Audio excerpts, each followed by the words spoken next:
The aquaculture industry today has become increasingly important in its contribution towards the country's fish production, employment opportunities, protein source, and country's revenue through foreign currency exchange.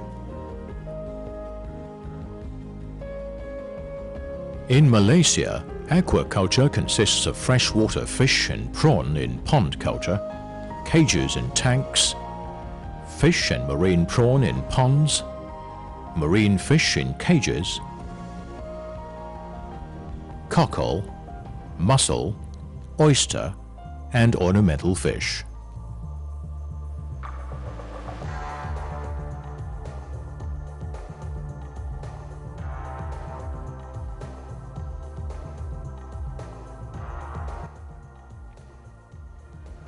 Aquaculture in this country originated through traditional methods through freshwater fish culture, practiced by the Chinese in Kuala Lumpur, Ipoh, and Seremban.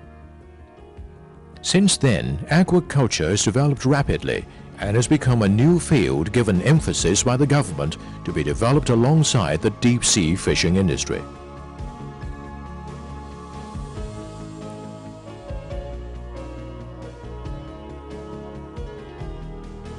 And so, aquaculture became a major contributor to the nation's fish production to cater for the consumers of today and the future.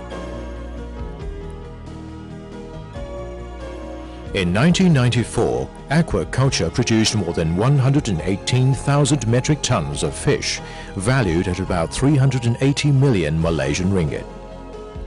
This total production was produced from a culture area of almost 13,000 hectares by 17,000 culturists.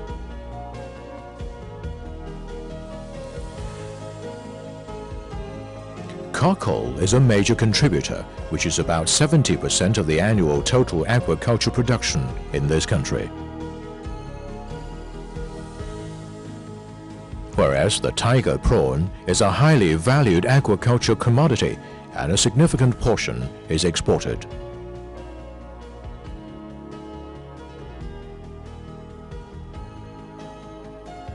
It is estimated that a total of 700,000 metric tons of fish is required by the population annually. With the increase in population, naturally the demand for fish will also increase. The national fish consumption per capita is also expected to increase to 60 kilograms by the year 2010. This means almost 2 million metric tons of fish is needed yearly. Under the National Agriculture Policy, the aquaculture sector has been identified as a major contributor to the overall fish production in the country. Aquaculture also promises more profitable economic returns within a short term compared to most of the other agricultural activities such as paddy and oil palm. This sector, therefore, could be developed commercially as a viable trade.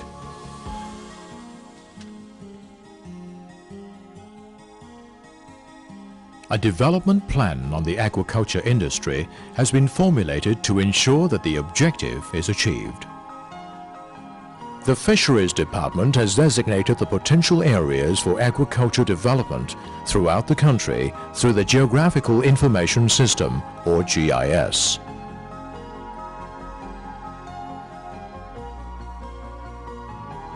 This country has a potential area of 422,000 hectares for aquaculture development. These areas include coastal mangrove forests,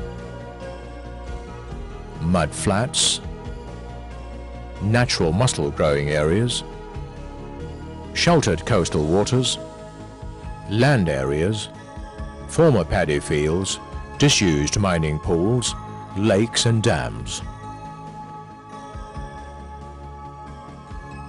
It is recommended that these designated areas be reserved for aquaculture development. At the same time, existing aquaculture areas are retained as such.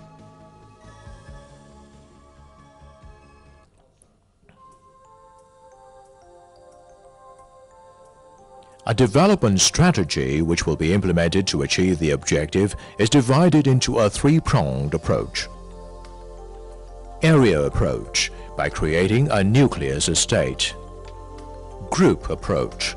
Small and medium-scale culturists are merged into one group and operate as a private entity or consortium.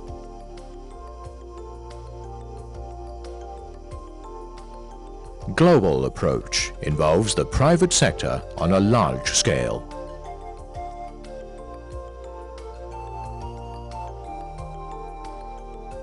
For this purpose, a revolving fund or financial capital needs to be created by the financial institutions with flexible repayment schemes as catalysts, such as the ones catering to the small and medium manufacturing industries.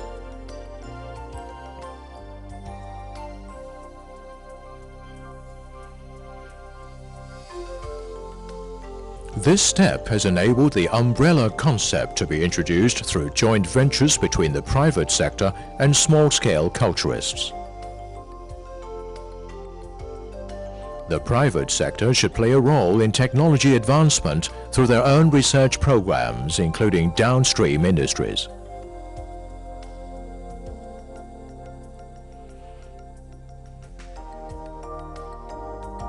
In relation to this, the Fisheries Department of Malaysia will constantly upgrade research and extension programs in the aquaculture field.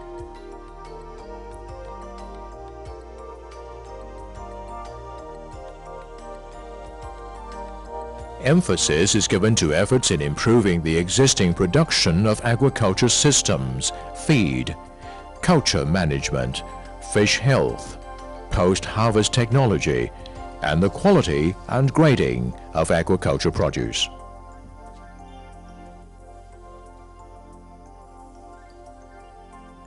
Extension services offered include aquaculture technology transfers through various publications, supply of fish fry, besides formal and informal training. Different kinds of attractive incentives are offered directly and indirectly to encourage the development of the industry. Direct incentives consist of fish fry assistance, consultancy service and training. Indirect incentives include tax exemptions provided under the Investment Opportunity Act and Income Tax Act. Infrastructural facilities such as roads, jetties, canals, water and electricity supply, and telephone services are required to stimulate the growth of the aquaculture industry as provided in paddy cultivation areas. Private sector organizations which participate in the preparation of infrastructures are qualified to receive the benefits under the incentives. The Aquaculture Development Plan will also include aspects of marketing of live, fresh and processed product forms for both local and foreign markets. To expand the marketing of aquaculture produce, promotions through foreign trade missions will also be implemented. With joint efforts from all parties and success in developing potential areas, plus the latest technological support, the aquaculture industry will definitely reach a greater commercial level.